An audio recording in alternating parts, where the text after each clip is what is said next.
Dead phone repair করা একেবারে easy যদি আপনি ট্রিকগুলো জানেন। তো আলহামদুলিল্লাহ ফল ফাইন্ড করা কমপ্লিট। কি সমস্যা নিয়ে আমার হাতে এই ফোনটা এসেছিল, কীভাবে স্টেপ বাই স্টেপ আমি এখানে গিয়ে সমস্যাটা খুঁজে পেলাম, একেবারে জিরো থেকে এ টু জেড দেওয়া রয়েছে এই ভিডিওর মধ্যে। ভিডিওটা শেয়ার দিয়ে ওয়ালে রেখে দিবেন, কখনো এই ধরনের ডেড ফোন নিয়ে আসলে ইনশাল্লাহ স্টেপ বাই স্টেপ ডেড সলিউশন করে নিতে পারবেন। তো কাস্টমার আমার কাছে প্রথম ঠিক কী অবস্থা নিয়ে আসছিল, প্রথম আমি ওই অবস্থায় একটু ফোনটা নিয়ে যাই। ফোন না খুলেই প্রথমে আমি আই চার্জারে লাগিয়ে যেই রেজাল্টটা পেয়েছিলাম, দেখতে পাচ্ছেন আই চার্জারে লাগাচ্ছি ব্যাটারি লাগানো অবস্থায়। তো আই চার্জার লাগিয়ে আমি যে রেজাল্টটা পেয়েছি সেটা হচ্ছে 0.22 মানে 0.2 এম্পিয়ার নিচ্ছে।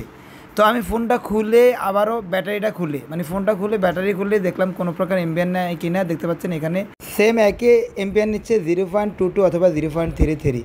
তো এটা ব্যাটারি লাগানো অবস্থায় 1 এম্পিয়ার নিচ্ছে, ব্যাটারি খোলা অবস্থায় নিচ্ছে, তার মানে ফোনে শর্ট আছে, এটা বাইরে থেকে বুঝতে পেরেছিলাম। তো এই শর্টটা বিপিএসে আছে না বি ব্যাটারি আছে সেটা চেক করার জন্য পাওয়ার সাপ্লাইয়ের কানেকশন বি ব্যাট লাইনে ব্যাটারি কানেক্টরে লাগাবো, দেখবো বি ব্যাটের শর্টটা রয়েছে কিনা। তো দেখতে পাচ্ছেন বি ব্যাট লাইনে কোনো শর্ট নাই, ইভেন পাওয়ার সুইচ ট্রিগার করলেও কোনো প্রকার বুট নাই না, কোনো প্রকার রিডিং নাই। আর এই রিডিং নাই হচ্ছে বিপিএস লাইনে সমস্যা থাকতে পারে। তো বিপিএস লাইনটি আসে কোথা থেকে? চার্জিং আইসি থেকে। তো সবার প্রথম টার্গেট হচ্ছে আমরা চার্জিং আইসিতে দেখবো।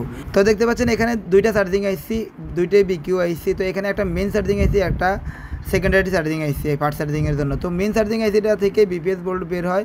তো এখানে দুইটা চার্জিং আইসির কোনটা মেন আইসি এটা চেনার সহজ উপায় হচ্ছে যে এটা থেকে বিপিএস বোল্ট বের হবে। আমরা এখন চেক করতেছি বোর্ডের মধ্যে কোনটা মেন আইসি। তো দেখতে পাচ্ছেন বাম পাশের চার্জিং আইসিটা থেকে ভোল্টেজ বের হয়ে আবার ওই আইসিটাতে ভোল্টেজ চলে গেছে, আর কোথাও যায় নাই। তবে ডান পাশেরটার মধ্যে দেখতে পাচ্ছেন ক্লিক করা মাত্রই পুরো বোর্ডের মধ্যে ভোল্টেজ ছড়িয়ে পড়ছে, তার মানে ওইটাই হচ্ছে মেন চার্জিং আইসি। তো ওইটাতে আমি শর্ট পেয়েছি।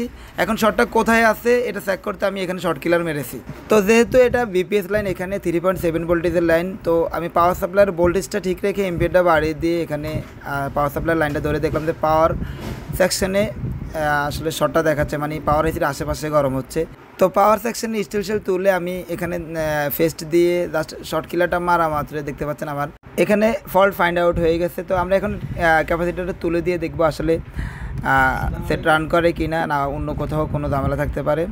তো ভিডিওটি ভালো লাগলে শেয়ার করে দেবেন। প্রতিনিয়ত এই ধরনের ভিডিও আমি আমার পেজে দিয়ে থাকি, আর ইনশাল্লাহ আপনি এই ধরনের ভিডিও দিয়ে অসংখ্য ডেড ফোন সলিউশন করে নিতে পারবেন। অবশ্যই ভিডিওটা শেয়ার দিয়ে ওয়ালে রেখে দেবেন।